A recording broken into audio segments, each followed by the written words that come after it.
Yeah. And I think, and we sort of touched on this before, but a big part of it is knowing, especially when you're trying to start a new habit, that you aren't going to do it perfectly. Mm-hmm. There is going to come a time when you're going to forget, you're going to get distracted, life's going to happen, and you aren't going to be able to do the routine, the habit, whatever, in the way that you really were hoping to. Right. And really taking on, accepting that that's inevitable, I think makes a huge difference. Mm-hmm. Because then it's not a failure. Right. It's just a natural thing. It just happens.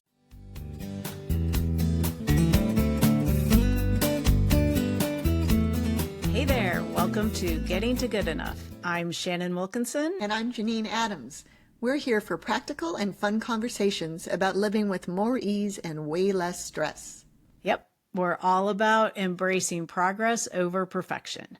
So grab a tasty beverage and let's get started. Hey, Janine. Hey, Shannon. How you doing? I'm doing really well. How are you? Well, good. I'm doing really well, too. No complaints. Excellent. Yeah. Yesterday, I sort of took some time and pictured how I wanted the morning to go. And then when it got to this morning, it started strong.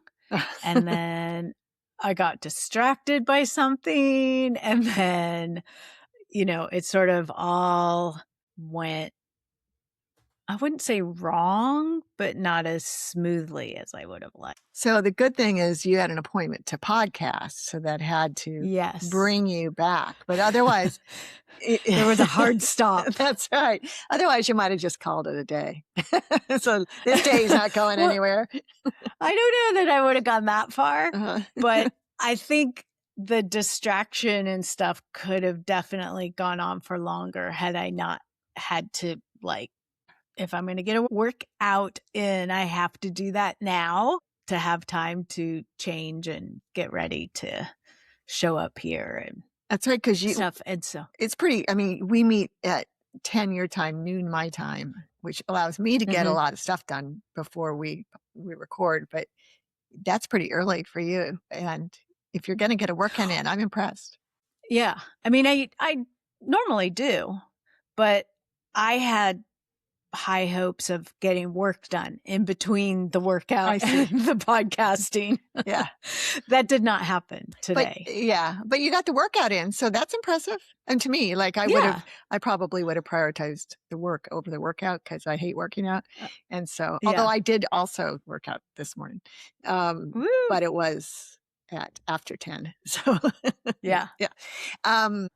So these things happen for sure. Yeah, definitely. And the thing that I tried to do this morning was trying to get myself kind of gently back on track, which eventually I did.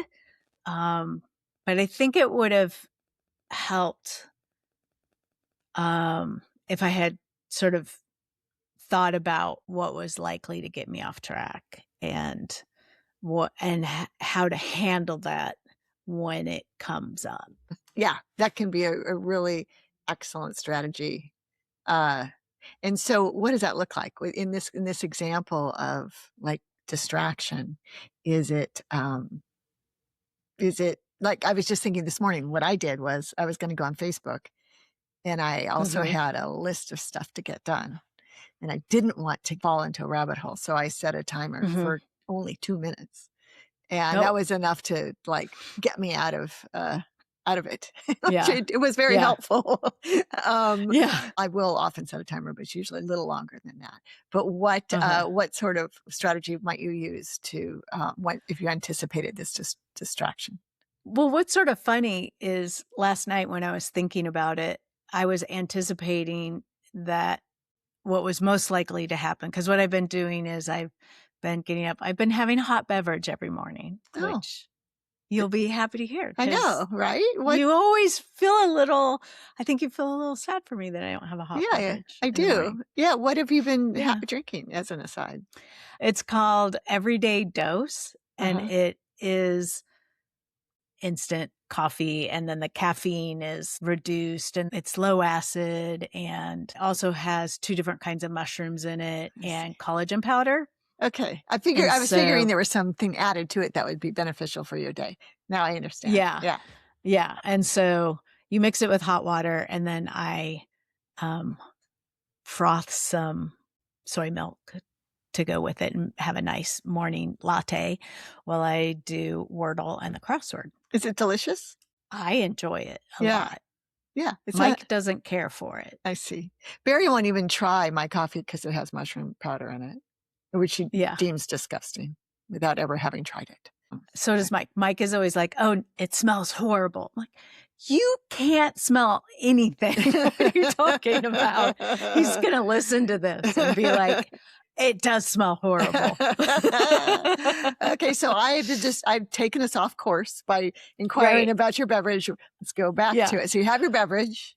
So I have my beverage and I do the Wordle and the crossword. What is most likely to happen is I don't stop there and I do more puzzles and, you know, sort of get lost in that space. And that keeps me doing it.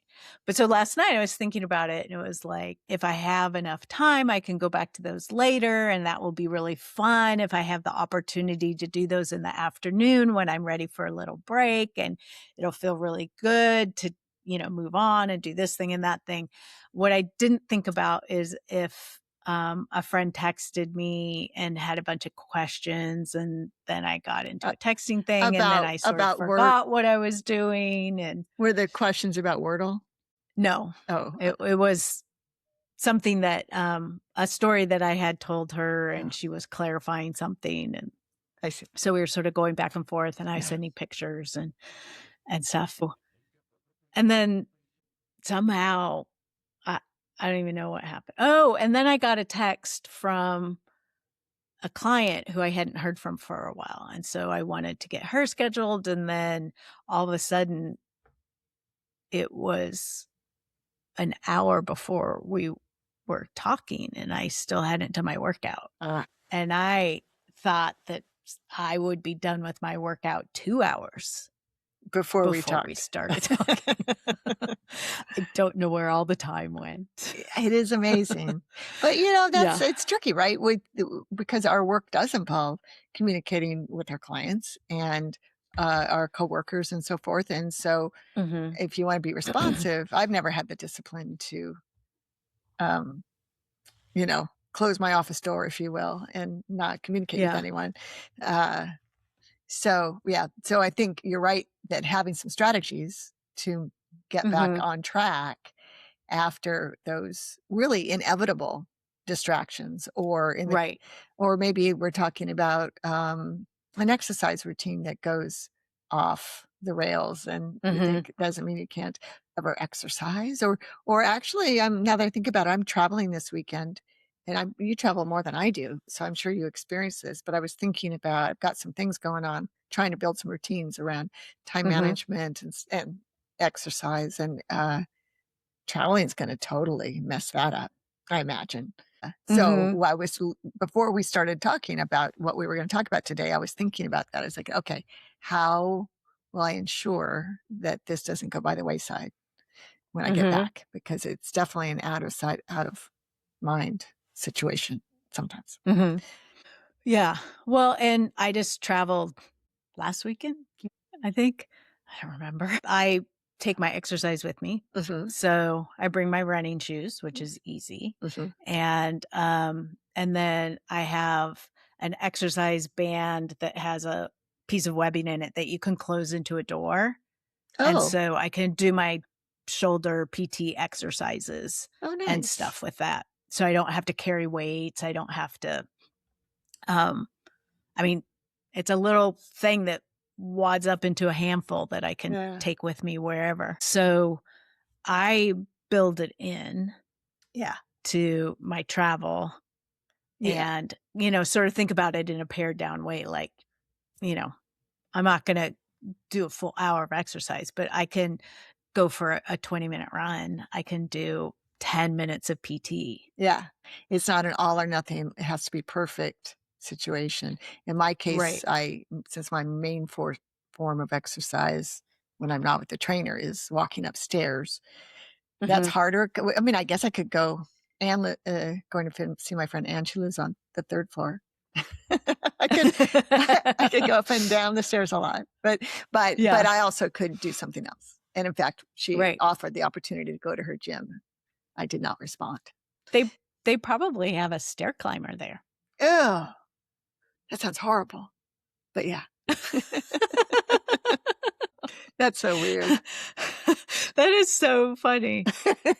Yeah, that seems really You had boring and awful. such a visceral reaction to that. Yeah. So the trick to that is save an episode of a show that you really want to watch, and you can watch it when you're on the stair climber. Yeah. Yeah, okay. Although I will say that now I walk today I did 26. Yeah, 20 I'm at 26. And it only takes 9 minutes. So, Oh my I couldn't watch gosh. a whole episode. I'm so impressed. Oh, well, thank you. I had no sense of how long it should take, so I didn't know that was impressive. I don't know, but that seems fast to me. That's what I like about it. It's over with quickly. And also, 26 flights is a lot. Yeah. I was noticing on my fitness app that I did 16 flights yesterday, Uh-huh. and I was feeling pretty Pretty good good about at that. that. Well, the But I think that also counts down. Oh. Or is it just up? I I don't know. But the tragic thing is that for whatever reason, the stairs walking that I do in doesn't count. I get 0 flights when I'm done on my tracker. I know, right? That makes no sense, and that would almost make me not wanna do it. Yeah, I know, right? I'm so, like, locked into getting Yeah, rewarded I for know. whatever effort I put into something. Yeah, I just have to ignore that, and I keep a record of lots of data after each time, Mhm. and so I know where I am. But one day, for some reason, my watch didn't charge overnight, so I went to set I'm measuring my heart rate and stuff, and Mhm. I had nothing. I had no data. It was Oh. so disappointing. Like I almost didn't do it. So I know what you mean. But I persevered. It's so sad that Yeah. that's, like, the motivator. Yeah, yeah. So I just will make sure that I climb the stairs the day after I get back, for sure, because something Yeah. tells me I might miss it a little. That would be That interesting. would be interesting. I feel like planning to not do it while you go and planning when you're going to do it next will be helpful. Like Yeah. if you think like, "Oh no, I'm going to do this or I'm going to do that," and then you don't do it, it can be harder to get back on track. Yeah. Oh, that's a good point. It, like, takes away the friction of it too. Like, I don't like the Mhm. uncertainty of maybe I'll get it in or maybe I won't. Yeah. Um, and I bet you we'll be doing lots of walking around and stuff, so I'll probably get lots of good steps in. Mhm. But yeah, that and this shows to me the value of contemplating it, like, Right. of just thinking about it so that you don't just either forget. I mean, literally, I have Mhm. habits I've forgotten, like when they're new. Oh yeah. Yeah. Things that were going really well. 100%. I do that all Yeah. the time. Yeah. So you don't forget, and so you also don't feel bad Right. about falling off the wagon, if you will, or Mhm. I mean, one thing I'm trying to get myself to do, and I unsuccessfully, is yoga. I loved Oh, yoga so much, and yeah. I just can't seem to get myself to do it. And my trainer really wants me stretching. Like Mhm. she has been, she made me promise to stretch this week. I've barely done it. When are you going to see her next? Day after tomorrow. Oh, so you still have time. I do. I plan to at least do. I think the problem is I don't know exactly what to do. I need to know exactly what to do. Yeah. Well, yeah, maybe she could point you to some videos or something, because I love doing that kind of workout where someone tells me what to do. I mean, the whole rest of my life, I don't want to be told what to do, but 100%. That's how I am. exercise, I just want to turn something on and they tell me what to do and I do it. Yeah. I don't want to have to think about it. Yeah, exactly.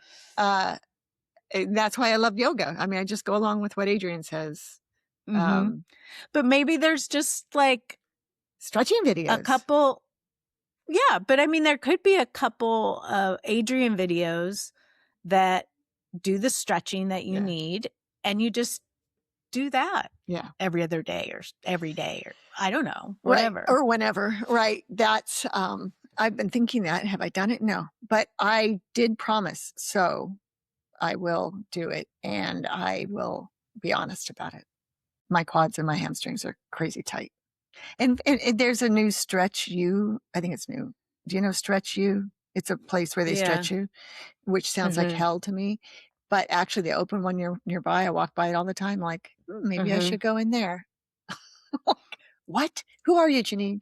That seems insane. But apparently, people like to be stretched. I hate it. That's the worst part of the workout that I have. Yeah. She stretches me at the end. Yeah. But I would like to be more bendy. Yeah. Yeah. And I have the opposite problem. Oh yeah, you're too bendy. You're super bendy. I need to stretch muscles without having joints be too bendy. So it's a little more complicated. Yeah. What do you do? Yeah. How do you manage that? It's more about like I almost 100% quit doing static stretches because those all require too much bending of the joints. So it's more foam rolling and which is incredibly painful. Right. That's horrible. But that's the kind of thing I have to do to ease the tightness in my muscles without overdoing it on the connective tissue in the joints. All right. So I need to stop my belly aching. Yeah, I know you're not saying this, but my takeaway is I need to stop my belly aching because at least I can stretch without great pain, probably. At least not foam roller pain. And the fact that you're doing those painful foam roller things in order to stretch means that you're inspiring me. So, and I'll text you later today when I've done some. Oh, yay. I would love that. We've been talking about fitness, but this goes for anything, really. Any kind of habit that you're trying to put in place, anything that, if you have something coming up that you might feel a little anxious about, thinking through where things could not go to plan and coming up with some strategies of how to deal with that. And then the key part is letting it go. Right. That's where it moves from, sort of helpful planning ahead to worry and perseveration, anxiety. Right. So, thinking through those things and then letting it go. And hopefully your mind goes to at ease. That puts your mind at ease. So you can focus on the expected positive outcome, knowing that somewhere you've written down or you figured out what you'll do if something goes awry. Yeah. Right. Yeah. Right. That's healthy. Yeah. And I think, and we sort of touched on this before, but a big part of it is knowing, especially when you're trying to start a new habit, that you aren't going to do it perfectly. There is going to come a time when you're going to forget, you're going to get distracted, life's going to happen, and you aren't going to be able to do the routine, the habit, whatever, in the way that you really were hoping to. Right. And really accepting that that's inevitable, I think makes a huge difference. Because then it's not a failure. Right. It's just a natural thing. It just happens. And it's so true. I mean, we say this to organizing clients, certainly. Like most organizing systems fall by the wayside at some point or another. And it doesn't mean the system's bad or that you're bad. It's just just know it's part of the process. Yes. And then start again or improve what you have. Yeah. In NLP, we talk about having a recovery strategy. Mhm. So like when you hit that bump, how do you recover from that and keep moving forward with whatever it is that is important to you? Sounds smart. Yeah, sort of recognizing that that's part of the process. It's not a failure and you've planned ahead for it. And even if something happens that you didn't plan ahead for, you can know that it's still part of the process Mhm. and you can allow yourself to get back on track as easily as possible. Like you don't have to beat yourself up. This is me beating myself up. I I'm hitting see. myself. I thought you were like knocking on a door. I don't know why I always do that. You have to beat yourself up. Apparently, I beat myself up by hitting myself on the back with a stick. I don't know what that is. Anyway, you don't have to understand that because you don't have to do it. Right. So we would love to hear from you, our listeners. Do you have a strategy for getting yourself back on track? You can let us know on Facebook, Instagram, and YouTube at Getting to Good Enough. You can send an email to gettingtogoodenough@gmail.com. You can, They could what's call the us. other They could thing? leave a voicemail. Oh, yeah. You can call us at 413-424-GTGE. That's 4843. Until next time, this is Shannon Wilkinson in Portland, Oregon. And Janine Adams in St. Louis, Missouri. And we hope that good enough is getting easier for you. Thanks for joining us on Getting to Good Enough. We hope you heard something that makes your life just a little bit easier. If you did, leave us a review or share this with someone who's looking for their own version of good enough. Thanks for listening. See you soon.